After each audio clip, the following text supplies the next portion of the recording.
का व्यू। चलिए अब BTST STBT टाइम, गावा सर क्या कैरी करें?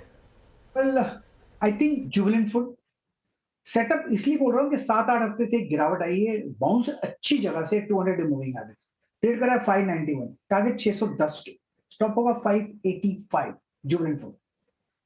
Okay, Jubilant food. रचना जी आप क्या कैरी करेंगे? जी, मेरी तरफ से रिलायंस रहेगा। रिलायंस में 1300 के एसएल के साथ फ्यूचर्स को लॉन्ग करेंगे और 1340 का टारगेट रखेंगे।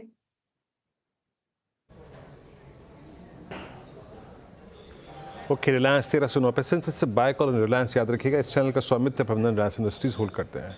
तो कृपया इस राय जो कि रचना जी प्रकट की है अपने एक निजी सलाहकार की राय जरूर लें। मानस आप क्या कैरी करेंगे? देखिए, भारत फोर्ज में खरीदारी की जा सकती है क्योंकि एक इनवर्स हेड वाला पैटर्न का ब्रेकआउट देखने को मिला है। 20 डे मूविंग एवरेज के ऊपर स्टॉक चल रहा है, तो यहाँ पर खरीदारी की जा सकती है। 1439 के स्टॉप लॉस से खरीदारी करेंगे और 1500 के टारगेट सेट करेंगे। ओके, श्रीकांत जी आपका ट्रेड? तो वीरेंद्र देखिए, मुझे यहाँ पे है ना बैंक स्टॉक्स में ही लगता है कि मोमेंटम जारी रहेगा और उसमें एक्सिस बैंक यहाँ पे अगर आप देखें तो काफी अच्छा एक डबल बॉटम फॉर्मेशन इसने बनाया है। 1170 के करीब की क्लोजिंग है और यहाँ से अगर इसमें मोमेंटम बनता है तो मुझे लगता है स्टॉक कम से कम 1230 1235 के लेवल्स दिखा सकता है। तो करंट लेवल से एक्सिस बैंक को खरीदने की राय रहेगी और मैं स्टॉप लॉस यहाँ पे रखूंगा एट 1130 का। ओके, सोनी जी आपने क्या कैरी किया कल के लिए? अनुज जी, यहाँ पे ओबरॉय रियल्टी फ्यूचर्स में BTST की सलाह रहेगी। काफी स्ट्रॉन्ग क्लोज दे रहा है, 2000 के ऊपर आ है अभी। फ्यूचर्स में खरीदारी कर सकते हैं 1980 स्टॉप लॉस के साथ और टारगेट रहेगा 2050 का।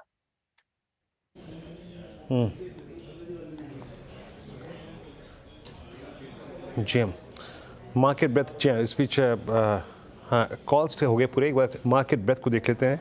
रिकवरी ठीक ठाक रही, शॉर्ट कवरिंग ठीक ठाक रही। इसमें शॉर्ट कवरिंग का कितना अगर आप देखें योगदान था उसको देखने की कोशिश करते हैं एक बार। और short covering, long unwinding, shorting और फ्रेश लॉन्ग सब अगर आप इन आंकड़ों को कंबाइन करके देखें तो ये रिजल्ट्स आपकी स्क्रीन पे हैं। आज लॉन्ग भी काफ़ी बने हैं। मेरे ख्याल से बाज़ार बहुत सारे स्टॉक्स में रिवॉर्ड खोज रहा था। मेटल्स में बहुत अच्छे अगर आप देखें आज लॉन्ग बिल्डअप हुआ है। शॉर्ट कवरिंग 41 में शॉर्ट है और लॉन्ग अनवाइंडिंग करीब 10 में। आइए देखते हैं एक एक करके स्टॉक फ्यूचर्स को जो कि आज पार्टिसिपेट कर रहे थे लॉन्ग में, शॉर्ट में। देखिए JSW Steel, SAIL long, Jubilant Foods में लॉन्ग हुआ। इंटरेस्टिंगली मैं सोच रहा था शायद ये शॉर्ट कवरिंग है, बट मन्नापुरम फाइनेंस NMDC आज अच्छा करते हुए यहाँ पे लॉन्ग हुआ है। और अब लेके आइए जरा शॉर्ट कवरिंग वाली slide. Vodafone Idea, Tata Steel short covering, Bajaj Auto short covering, Bata में आज सुबह क्रैक हुआ, सब्सटेंशली क्रैक हुआ, लेकिन उसके बाद शॉर्ट कवरिंग NSRF में। और उसके बाद है शॉर्ट बिल्डअप में JK सीमेंट्स, ABB में शॉर्ट बिल्डअप हुआ, बर्जर पेंट्स में शॉर्ट बिल्डअप हुआ पोस्ट अर्निंग्स, और कॉनकॉल और एल्केम लैब और ट्रेंट में आज शॉर्टिंग हुई।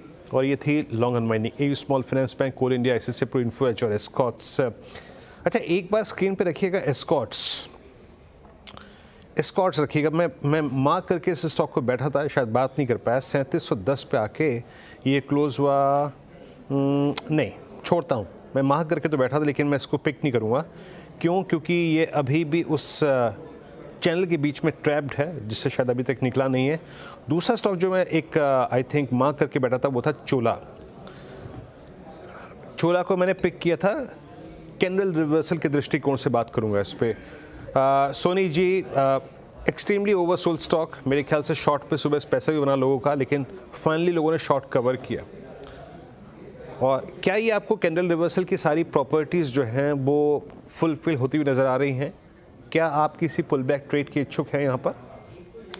वीरेंद्र जी 1250 लेवल से रिवर्सल दिखा रहा है, बट आज वॉल्यूम से यहाँ पे और RSI MACD में भी पॉजिटिव डाइवर्जेंस है। सो मोस्ट लाइकली पहला संकेत है, आज दिखा रहा है बुलिश एंगल्फिंग कैंडल पैटर्न भी बना रहा है एक तरीके से।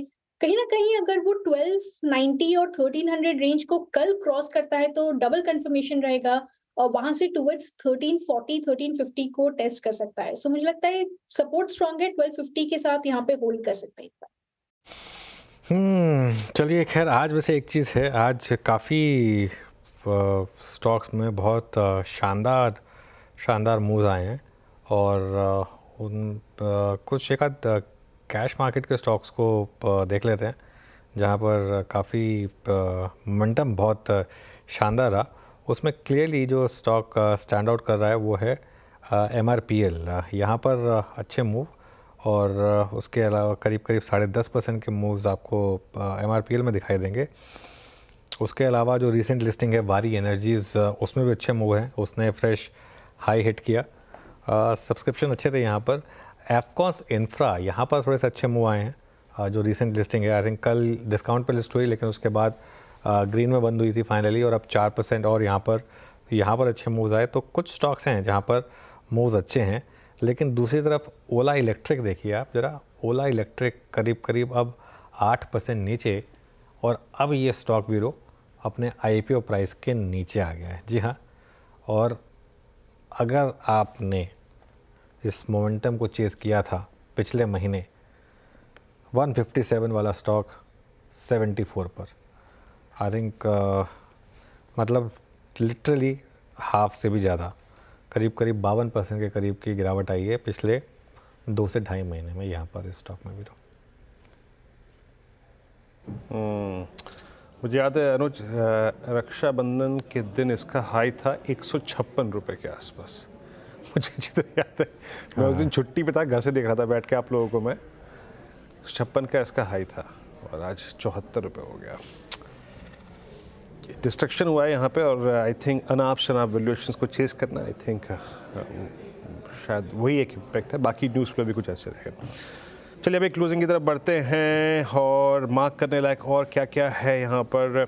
अच्छा, एक बार आज की इस रिकवरी में एक स्पेस, उसका योगदान रहा कि नहीं रहा उसको देखते हैं। Let's bring Nifty FMCG। मैं यहाँ पे ये बात क्यों कह रहा हूँ, निफ्टी FMCG इस सीरीज़ में सबसे बड़े शॉर्ट्स लेके आया है अपने साथ। आज ये इंडेक्स जो है वो थोड़ा पॉज मोड में रहा। आज 248 अंक नीचे है, आज करीब 58,587 पे।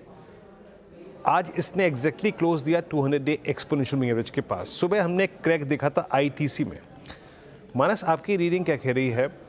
अब जब बाजार में हल्का सा एक शॉर्ट कवरिंग का दौर आया, अगर मैं आपसे कहूं कि किसी दिन आपको शॉर्ट कवरिंग में पार्टिसिपेट करने के लिए एक FMCG स्टॉक पिक करना है, तो वो क्या होगा? क्योंकि ITC में भी फाइनली ब्रेकडाउन तो है ही। तो देखिए, अभी तक कहीं पर ऐसा कोई रिवर्सल का साइन तो जो भी जितने भी FMCG उसमें नहीं लग रहा है। लेकिन एक स्टॉक ऐसा है जो फ्रेश ब्रेकडाउन नहीं दिखा रहा है, और वो है मैरिको। अगर आप देखिए तो करीब 6 सेशन से ये 200 डे मूविंग एवरेज के आसपास सपोर्ट ले लेता है, वहां पे एक छोटा सा पुल बैक देखने को मिलता है। तो यहाँ पर अब 620 के नीचे जाना थोड़ा सा मुश्किल लग रहा है। तो अगर एक पोजीशन ट्रेड लेना होगा तो मैरिको में लेंगे 619 के स्टॉप लॉस से, और स्टॉक 642 के ऊपर निकलेगा तो कम से कम 665 के टारगेट दिखा देगा। अच्छा, मैरिको एक वो स्टॉक है जिसमें अर्निंग्स का सपोर्ट भी था इस बार। मैरिको की अर्निंग्स अच्छी थी, तो उसी लिए अगर आप देखें तो यहाँ पे ये कंफर्ट है। मानस के पास 24,200, तो ये शॉर्ट कवरिंग हमको यहाँ तक लेके आई। 52,150 ये शॉर्ट कवरिंग निफ्टी बैंक को यहाँ तक लेके आई। और निफ्टी IT फाइनली ये दूसरा कंसेक्यूटिव क्लोज है at and slightly above 100 day exponential moving average. अब इस बात को यहाँ पे कहना इसलिए ज़रूरी है, ज़रा प्लीज़ निफ्टी IT पर एक बार 100 डे में ड्रॉ कर दीजिएगा। जिस दिन वो आई थिंक शुक्रवार का सेशन था, मेरे ख्याल से बुधवार का, कैपजेमिनी वाला, ठीक जब आया था, उस दिन का लो था 100 डे में, अगले दिन का लो था 100 डे में, उससे अगले दिन का यानी कल का क्लोज था अबव 100 डे में, और आज का इंट्राडे लो वो भी 100 डे में था। यानी पिछले 4 दिन का प्राइस जाके अरेस्ट हो रहा है एक बड़े डिप के बाद क्लोजर टू 100 डे में। तो इस एवरेज के साथ निफ्टी IT थोड़ी सी अगर आप देखें तो यहाँ पर कहीं ना कहीं सपोर्ट ढूंढता हुआ। निफ्टी IT आज क्रैक हुआ लेकिन ऊपर भी गया हल्का सा, अगर आप देखें रिट्रेस होके finally closing at 100 day exponential moving average. खैर चलिए अब एक काम करते हैं, इस क्लोजिंग को देखने के लिए जो कि सुबह काफ़ी वीक था, मेरे ख्याल से 1:30 बजे के बाद जो शॉर्ट कवरिंग आई उसने इस तस्वीर को बदल दिया। अनुज, ओवर टू यू। वीरो, बिल्कुल काफ़ी short covering I in fact towards the end. भले ही आखिरी के आधे घंटे मार्केट बस स्टेबल रहा, लेकिन फिर भी जो कवरिंग आनी थी आई थिंक वो उससे 1 घंटा पहले ऑलरेडी आ चुकी थी। अब जरा वॉल पर चलते हैं और देखते हैं कि किस तरीके की मार्केट क्लोजिंग रही। निफ्टी